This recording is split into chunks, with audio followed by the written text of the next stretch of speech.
this real estate thing, we all do it for different reasons. But it's a lot of fun when you have a real estate celebrity in the mix, right? Okay, I want to bring up this guy. He's a good friend of mine. He's a local investor here, probably one of the most experienced investors in Arizona, maybe the country. Okay, he's done over 10,000 deals, been involved in over 10,000 deals. Can you imagine what your life would be like if you were able to be involved in over 10,000 real estate deals? Think he knows something? Has some experience, some wisdom, some stories to share? All right, he's also mortified of public speaking. Oh, this is going to be fun. His name is Doug Hopkins. He is on the hit TV show, what is it called? Property Wars on Discovery Channel. Okay, you guys like that show? Buying and flipping foreclosures? He's the main guy, so let's bring up Doug. Big round of applause, big rock star welcome. Come on, get up. Let's give it up.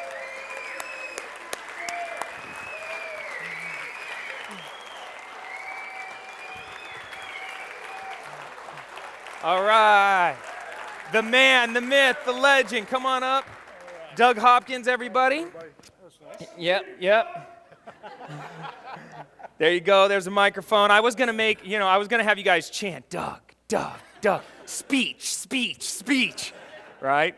He told me if you do that, I'm leaving. I'm out of here.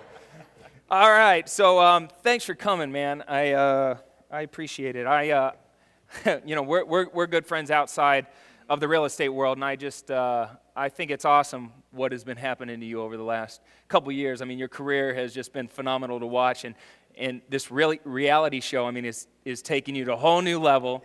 I bet it's been a wild ride. It has. It's been incredible. I never thought that I'd be, I'm just a regular guy. I've been doing this since 1994, and I just got lucky.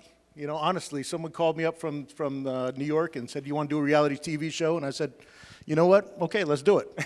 And that's it. By the way, you had said, what would you look like if you'd done 10,000 deals? You'd be bald like me. Right here. Yeah, so like in 1994, how did you get started in real estate? I was broke. I was absolutely 100% broke, and I was trying to be a loan officer. And I went around for, the day I started, actually, rates jumped up like 2 points. And that was the end of refinances, right? By the way, look at me, I'm shaking. I get so nervous in front of people. I don't know why it is. You know what? You get a camera on me, no problem. Can you guys just send the positive energy towards Doug? Positive energy towards Doug, come on. You got this. You think I wouldn't be by this time. Whenever I'm nervous, Ivan always says, just picture me standing naked behind the camera, just staring at you. And I instantly... I'm fine now, man. I instantly just start cracking up. I'm not shaking anymore. No, but I couldn't, I was going around trying to tell people to refinance, and they're like, well, rates are 2% higher than they were last month. So I wound up meeting a real estate agent. I wasn't doing anything. I was paying my credit cards to pay my rent. And can anybody relate to that? Yeah, it was tough. It was tough, and I only had a $1,500 limit, and I was up to like $1,410. I remember that, going, what am I going to do next month? And so I met these real estate agents, and they said, you know what, you should do some open houses for us on the weekends. You just need to get your license. I said, all right, I'm going to do that. So I went down, and I think it was like $200 to get my license, maybe $185 or something like that. I didn't have the money. And I asked my parents, and they said, okay. And I went went down and did it in 3 weeks. And the first weekend, I held open houses. The lady gave me one house to hold open. It was going for like $150,000. So it was a $4,500 commission. I was on a 50-50 split. I'm like, man, I can sell a house and make $2,250. And they said they can do this every day. So I'm like, all right. So I get my open house signs. We have everything all ready to go. I put all the open house signs up. I'm there an hour early. I went and bought cookies because I don't bake. So I went and bought cookies. You look like a baker, Doug. No, I'm not a baker. I eat a lot of cookies. Right. And I'm sitting out there, and I'm waiting for the floodgates to open, and I'm sitting there. It's 10 o'clock. I'm going from 10 to 2. 10 o'clock comes, 11 o'clock, nobody there. 12 o'clock, nobody there. 1 o'clock comes, I get a person. Wound up getting 4 people between 1 and 2 o'clock. None of them wanted to buy the house. I was like, uh-oh, I'm in trouble now. What the heck? I thought I was going to be able to sell a house, and So next day, hold it open, get another 4 people through, nothing. So I go into the office on Monday. I'm like, you said I was going to be able to sell the house. They say, well, how many people you get through? I say, about 8. They said, call them right now. And you call them and you find out if they want to buy a house somewhere else. They didn't like that one, see if they can find something else in the neighborhood. So I spent the day on the phone, and I set up 2 appointments for the next day. Wound up selling 2 houses that next day. And the rest is history. I sold 4 houses my first month and just kept going from there. But it was a struggle, and you just got to figure out your way sometimes. And it wasn't mortgages. I couldn't do the mortgages, but for some reason I had a knack with real estate, and So what was the transition from being a traditional real estate agent over to like the investing world? I went down to the auction in 1999. I had been buying HUD foreclosures and VA repos. And I went down in 1999, and I saw the prices that these things were selling at, and I couldn't believe it. I had just seen a house in Mesa sell for $76,000 that was worth about $140. And I left there, and I called my dad. First thing I did, I called my dad. I said, Dad, my life just changed. He goes, what do you mean? I said, I'm telling you. I went down there, I saw something I'd never seen before. And I wound up getting in contact with the guy that bought that house in Mesa and wholesaled it to a client of mine and made like $4,000. And from there on, I was their number 1 buyer for years until I opened up my own shop. Wow. Yeah, it was a good ride. It was I'll tell you what, the foreclosure thing, it's not for everybody. It's scary. It's there's a lot of pitfalls. There's a lot of risks. I've made a lot of mistakes, but I've also done pretty well for myself as well. The positives outweigh the negatives for me, but you got to know what you're doing. Otherwise, you can really get hit. How many times along that path did you ever say to yourself, this is really challenging. Maybe this isn't for me. Maybe I'm going to quit. Maybe I'm going to give up. But then you just kept pushing, and something in the back of your head said, just keep going one more time, one more deal. Well, I'll tell you what, in 2007, that was tough. I went from 2005 and 2006 making a lot of money. We sold a lot of real estate. 2007, I think my income was cut by about 90%. There was nothing to sell. Nobody wanted to buy. Everyone was scared. Market's going down. You just got to reinvent yourself. I was scared to death. I mean, I really was. And the following year, things started to stable out. And, as soon as I saw that it was stabling out, I just went hog wild. And I started buying everything I possibly could. And it really paid off. It paid off. Because I remember the first time I heard Doug's company was called Posted Properties. I remember seeing it kind of come on the radar. What was that, 2008, 9? Yeah. And you guys went from like no existence to like the biggest name down at the auctions, like the biggest buyer, very quickly. I mean, how did you ramp up so fast? We had some growing pains, but there were so many houses going, and we had so many clients that I had more houses than clients. So we went out and recruited clients. And the nice part about it is when you do real estate, reputation's everything. And I had and still have a very good reputation of integrity and trust. And that is very, very important. If you go and you rip one person off, if you lie to one person, that person's going to tell everybody in this industry, everybody they know. And so I had a very good reputation. People started, finding out about me, and I did something different. I did something different than everybody else was doing. We wound up going and not taking every dollar out of a house, charging a flat fee for houses, so that a lot of the other companies were charging $20, $30,000 if there was a bunch of money in the house that they bought.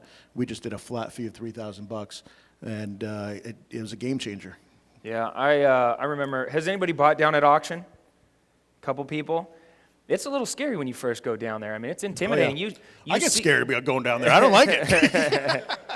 you know, there's some real savvy, cash-heavy investors down there that know the game.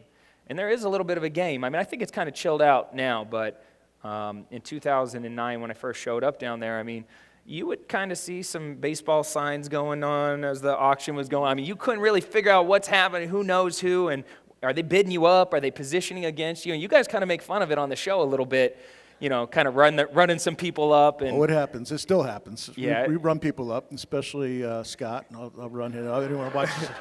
Anybody watch the shows know, yeah, I do not like him, and he's an ass. Sorry.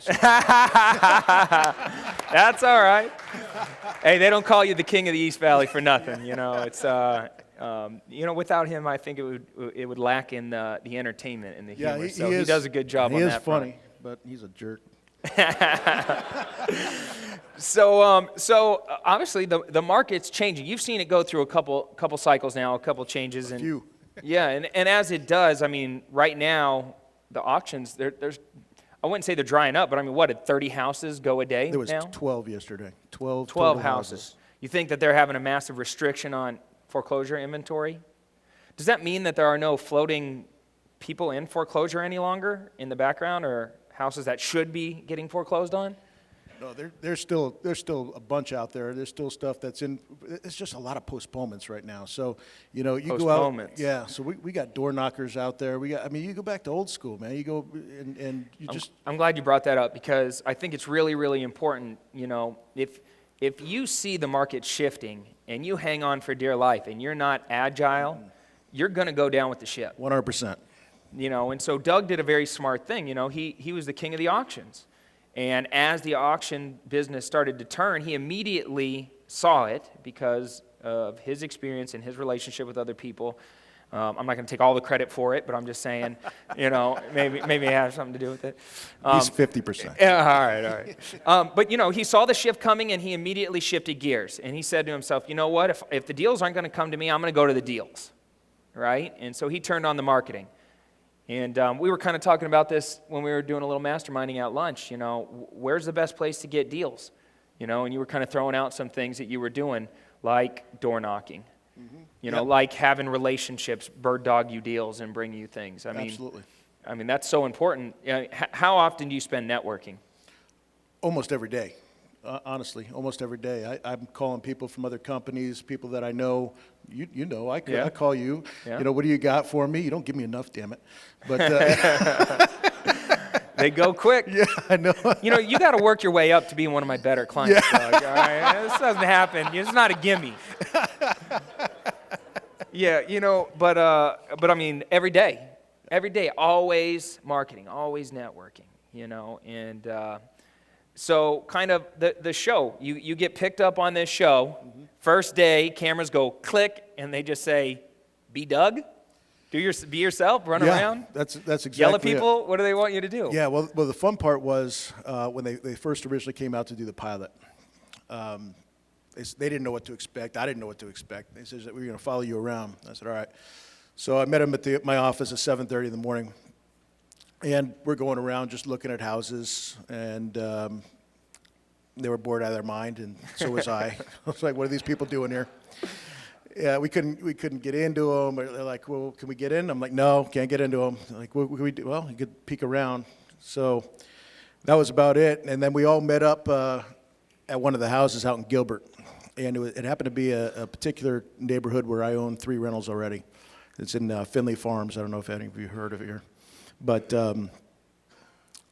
so I meet up there, and Scott is there with another guy in the show, and then John is there. And it was just the 3 of us, and we all had cameras on. They were all going around with each of us. And we started bidding on this house. This house wasn't worth more than $115,000 at the time. Now it's worth like $200,000, but it wasn't worth like more than $115,000. And it was opening up at $78,000. And those cameras went on, and boy, it's like, okay, we didn't want to lose, none of us. So I'm like, all right, I should buy this probably around $90,000 because everyone's going to go up pretty high on it. And so we get to 89, gets to 90, and I'm looking around, and they're still strong. And I start going in hundreds because I'm about done. And goes up to 91,000, then 92, 93, and my hands start shaking a little bit. I'm like, oh man, I don't want to lose on camera. I just don't want to lose. I am a competitive son of a bitch. I'm sorry. I do not like to lose. 94, 95, 96.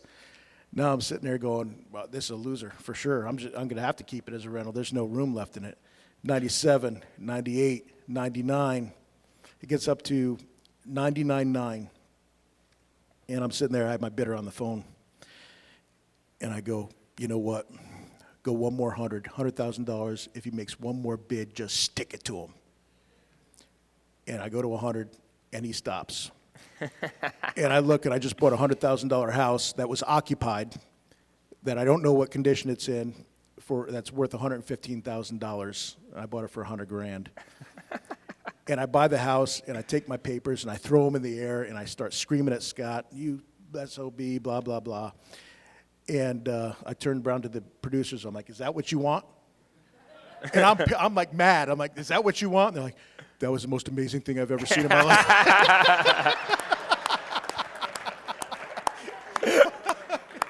That's he awesome. goes, you're hired. You're hired.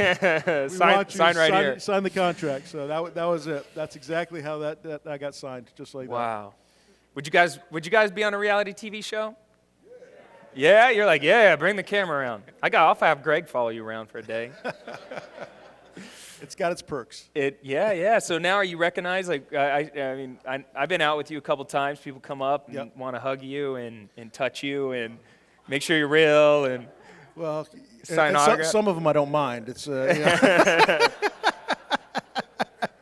I know you're kind of a stud at the basketball games now. They're always announcing you and showing you on in the crowd. Everybody's surrounding you. Yeah, it's been fun. I mean, it's been life-changing, but it's my 15 minutes. The show's gonna come and go, but at the end of the day, I'm still gonna be doing this for the next 20 years, God willing, and I just love it. I have no plans on retiring or going away anytime soon. The Arizona real estate market's gonna be seeing a lot of Doug Hopkins for the next as long as we can. That's a good attitude. Awesome. Well, you know what? I want to open it up. If you guys want to, do you guys have any questions for Doug? A couple questions. So let me see if I can get a mic. I'm Jay from Naples, Florida, and just would like to know how does the hedge funds have changed the game for your business? Gotcha. Good question. That was a good question. That's a great question.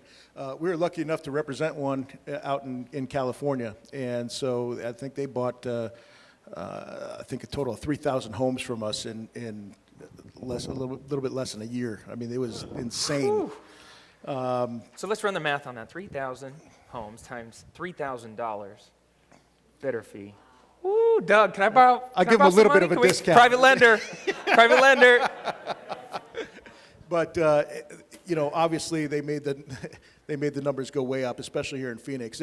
Most of them are well, I shouldn't say they're gone, but they've narrowed down. So thank you very much. They've slowed down their buying here just because their cap rates aren't what they were. Same thing with California. I mean, they went gangbusters for a year and a half, and now they've slowed down.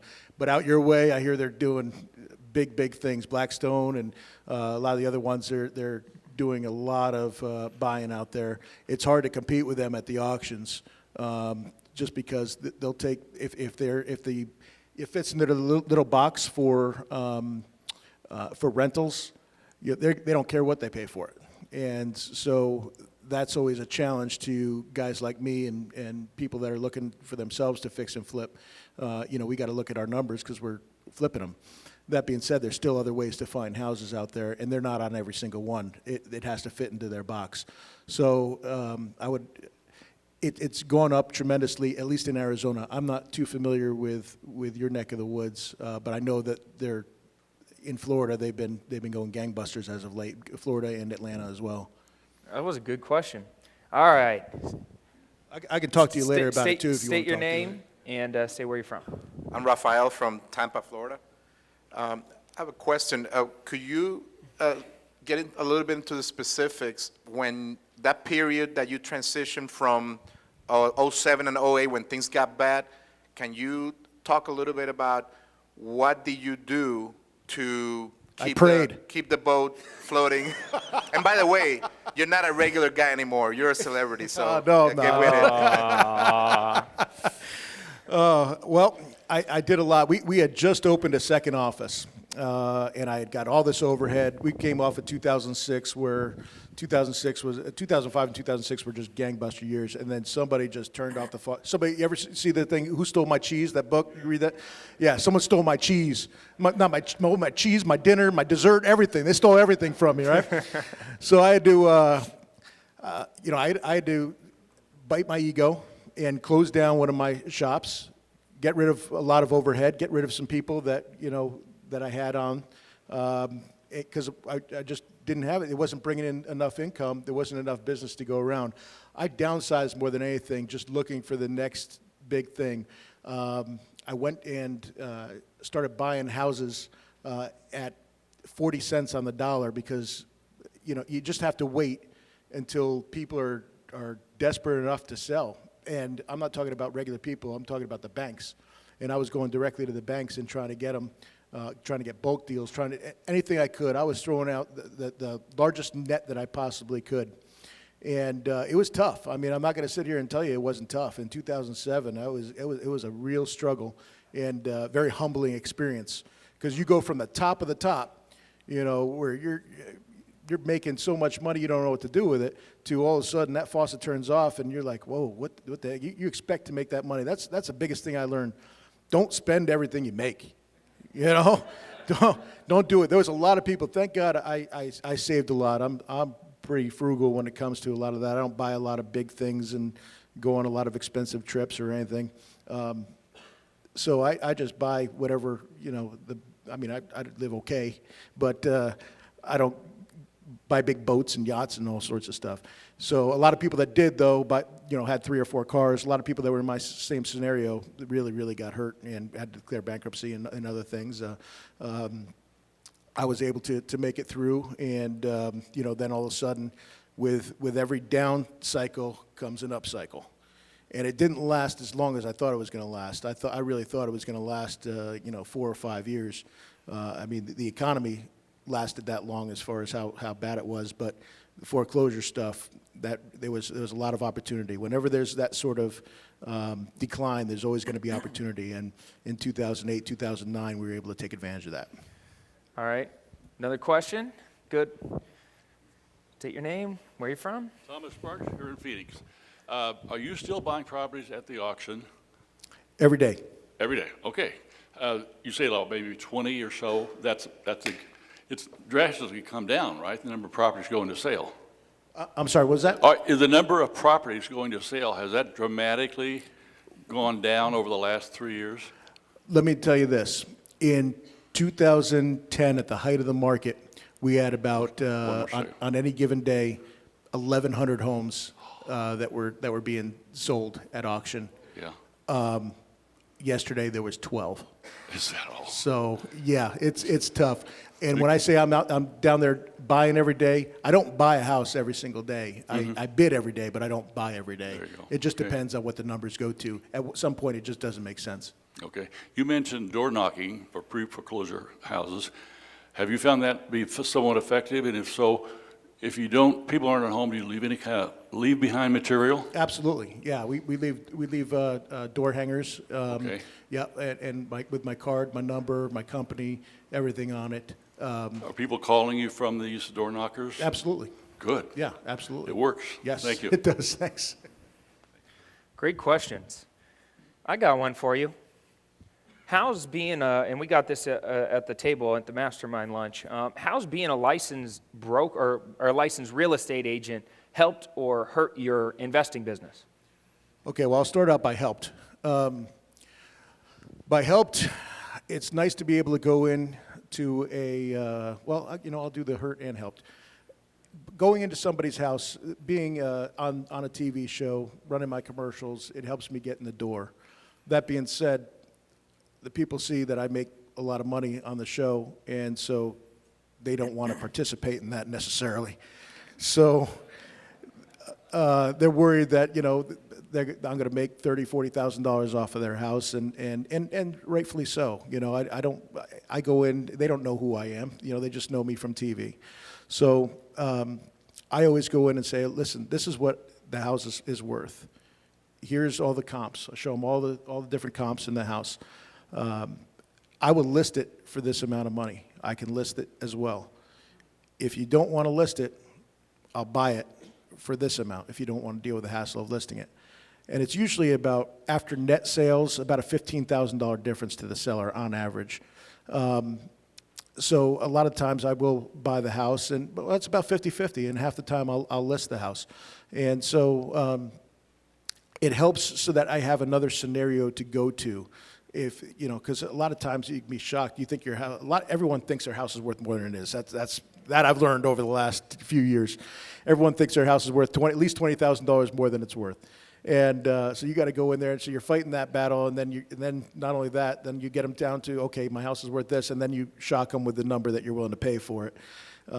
So a lot of times they walk out, and thank God they don't scream and yell at me and kick me and hit me. So it's nice to be able to say, listen, here's what your house is worth. Here's what the comps are. I'll list it for you and get full dollar out of it. I don't have to buy the house.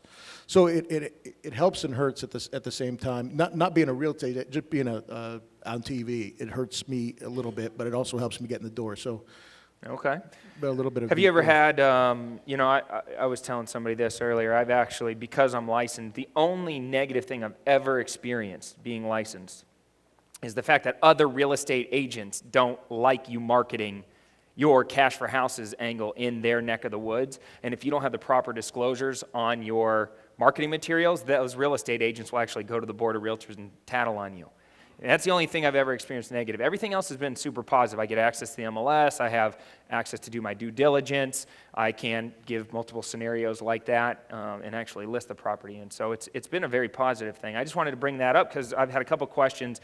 Hey, Cody, you licensed? Well, yeah, I am. Is it worth me going to get licensed? Well, sure. If you're going to take a real run at this real estate investing thing, then sure, why not go get your license? As long as you are full disclosure, as long as you understand that there's this extra layer of ethical responsibility that you now have being licensed, and you're always on that side of the line anyway, then what's the problem? Then go do it.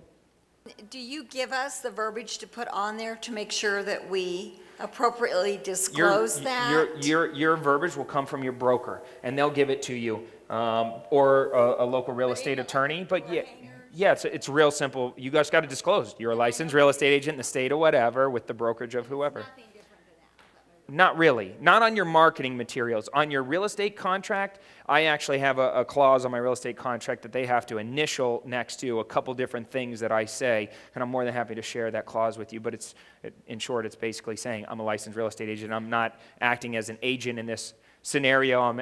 There's no fiduciary responsibility being created between us, and I'm buying for my own benefit as a principal in the transaction, and then I have them initial that, and then the next line is, hey, by the way, I'm not lending you money, because I've actually been in scenarios where people then try to back out of contract and said, oh, I just thought you were giving me a loan. It's like, nope, you initialed right here, no loan, right? So, just everything full disclosure. Got a question here? Cody, that was one of the questions earlier, and I'm just wondering, how does your broker, you're an investor with a license. Yep. How does your broker respond to your focus being I'm an a clever investor with a license. That's a great question. See, Doug went out and created his own brokerage. He had to one-up everybody in the game, right, and go create his own brokerage. So he controls his own destiny. Me, I actually had to answer to my broker, and so there's a lot of schmoozing going on. Right? And if I can get a listing, typically what I do, because, I'm always taking the path of least resistance, I'll give it to Josiah, who I put through real estate school. And Josiah will list the property for me, and he'll get the credit. So he's at the same brokerage as me. So in theory, they're still getting the benefit of having some listings come through them, although majority of my houses don't go through the brokerage. If I do fix and flip, list them with them, they get a listing. So even if Josiah gets an extra 10, 15 listings out of the year, the broker's pretty happy about that. But a lot of schmoozing, a lot of going to lunch with them, make sure they understand what you're doing, just full disclosure, because some brokers might not like the idea that you're out there doing this stuff. And you might have to hang with somebody else.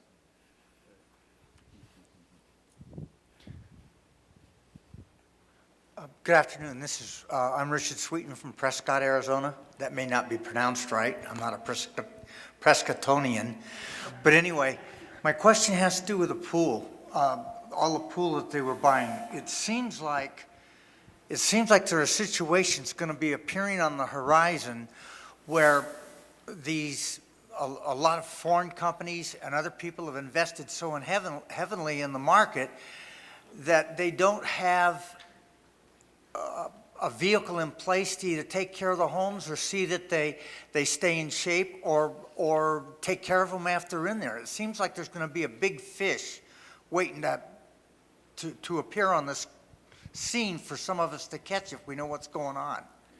I wish I had any idea what you just said. Are you talking about the you lost me at big fish. Are you talking about the institutions buying up the houses? Yes. Okay, gotcha. All right. All right.